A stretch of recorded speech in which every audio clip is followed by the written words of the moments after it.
नमस्कार सभी माँ के लाडले प्यारे भक्तों को। कैसे हो आप सभी? आशा करती हूँ आप सभी अच्छे होंगे, खुश होंगे और स्वस्थ होंगे। माता काली और बाबा भैरवनाथ की कृपा आप सभी पर सदैव बनी रहे। माँ आप सभी के अंधन के भंडारे भरती रहे। आप सभी हमेशा खुश रहें और परिवार सहित व्यस्त रहें, यही मेरी माँ से कामना है। तो आज की वीडियो में हम जानकारी लेकर के आए हैं। सवारी आती है, पूर्णतः होश रहता है, आपको सब पता रहता है, हम ही बोल रहे हैं या सवारी बोल रही है, क्या आपके साथ हो रहा है, आपको इस चीज़ में सारी जानकारी होती है। तो उस समय आप दुविधा में होते हैं, क्या हमारे ऊपर सवारी है या हम ही हैं? या कोई भूत प्रेत तो नहीं है? और सवारी आकर के कुछ वचन भी करती है, तो कुछ वच सत्य होते हैं, कुछ असत्य होते हैं, उसका क्या रीज़न होता है?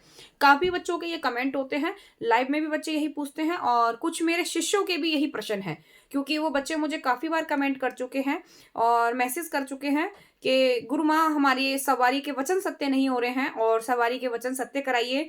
या फिर हमारे काफ़ी बच्चे और जो हैं दूसरे बच्चे हैं जो लाइव में जुड़ने वाले हैं, वो भी कमेंट करते हैं, दीदी हमारे सवारी के वचन सत्य नहीं होते हैं, क्या कारण है?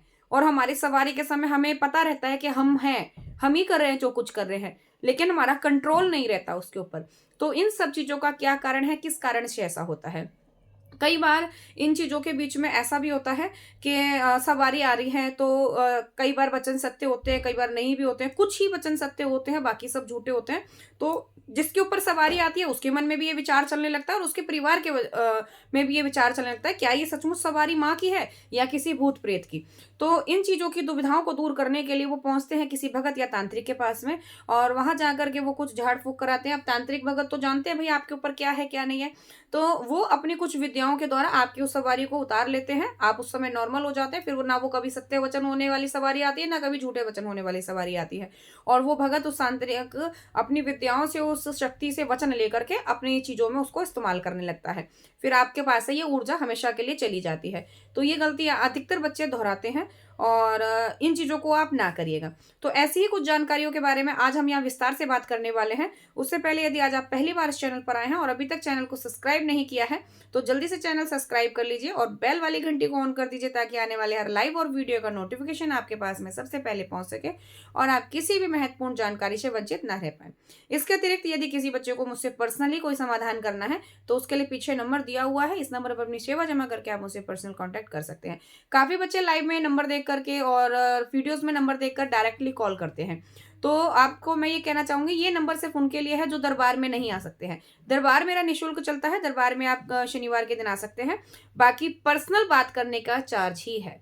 तो आप लोग बिना फालतू में कॉल करके परेशान ना करें। तो शुरू करते हैं वीडियो। देखिए, जब भी हमारे ऊपर सवारी आ रही है, तो उस सवारी का कुछ परसेंट जब हिस्सा हमारे अंदर आता है, पहले तो मैं आपको यहाँ पर एक चीज़ क्लियर कर दूँ, ये मैंने पहले भी बहुत बार बताया कि स्वयं कोई भी देवी-देवता, चाहे वो माँ काली हुई, माँ दुर्गा हुई, माँ बंगलामुखी या फिर बालाजी महाराज से लेकर के कोई भी शक्ति हुई, वो स्वयं किसी व्यक्ति के शरीर पर नहीं आती है। अगर आती है तो उनकी योगिनियाँ, उनके दूत, उनके गण, उनके सेवक हमारे शरीर पर आते हैं, लेकिन वो आते उन्हीं की इजाज़त से हैं, उन्हीं की परमिशन से आते हैं, तो हम उनको माँ के शब्द से ही पुकारते हैं। हम उनको माँ काली का ही नाम देते हैं। हम ये नहीं कहते हैं कि योगिनी है या तत्व है या जो भी है, वो नहीं बोलते हम। हम उसको सिर्फ़ और सिर्फ़ माँ काली के नाम से ही जानते हैं। तो माँ काली का हम उनको नाम देंगे। अब अगली चीज़, जैसे आपके ऊपर सवारी आ रही है, शुरुआती दौर में जब किसी के ऊपर सवारी आती है, तो कभी भी सवारी पूरी तरीके से एक पहली बार में नहीं आती, क्योंकि आपका जो ये शरीर है, ये इस लायक नहीं है कि आप एकदम से किसी भी ऊर्जा को अपने अंदर समाहित कर सकें। तो कुछ-कुछ परसेंट करके सवारी हमारे अंदर आती है। तो जब शुरू में आपके ऊपर सवारी आती है, तो आपको उस समय पूरी तरीके से होश रहता है। एक चीज़ बताइए, कोई भी नॉर्मल चीज़ है, आपने कोई भी सिस्टम रखा अपने पास में, उसमें एक ही चीज़ दोनों तरफ चलाई है ना? मानकर चलिए आपने कोई टेप रिकॉर्डर रख लिया, कोई स्पीकर चला रहे हैं या फिर कोई मोबाइल फ़ोन में आप कोई भी धुन चला रहे हैं, तो आप एक इस तरफ, एक इस तरफ, दोनों तरफ लगा लेंगे। अब दोनों में आप एक ही प्रकार की धुन लगा कर के उसको एक साथ चलाएँगे, तो उसमें आपको ये चीज़ महसूस नहीं होगी कि किस चीज़ से आवाज़ ज़्यादा आ रही है, किसकी आवाज़ कौन-सी है, किसकी आवाज़ कौन-सी है, वो दोनों आवाज़ मिक्स हो जाती हैं। तो आप नहीं पहचान सकते कि ये कौन-सी आवाज़ है। इसी प्रकार से सवारी की आवाज़ होती है, जो हमारे अंदर सवारी होती है। जब शुरुआती दौर में सवारी आती है, तो 100 में से 80% हमें होश रहता है, 20% ही हमारी सवारी हमारे शरीर पर आती है। तो उस समय हमको यही लगता है कि ये जो भी कर रहे हैं, हम कर रहे हैं, हमारी ही सारी चीज़ें हैं, हम ही अपने दिमाग, क्योंकि हमारा दिमाग उस समय पूरी तरीके से कार्य कर रहा होता है, तो हमको सब चीज़ों का ज्ञात रहता है। लेकिन एक जो अंदर से धीमी आवाज आ रही है और जो हमारे मुख से शब्द निकल रहे हैं, तो हमको हमारा दिमाग काम कर रहा है उस स्थान पर, हमें ये लगता है कि ये हमारे ही शब्द हैं। तो उस जगह पर हम अपने आप में भ्रमित हो जाते हैं।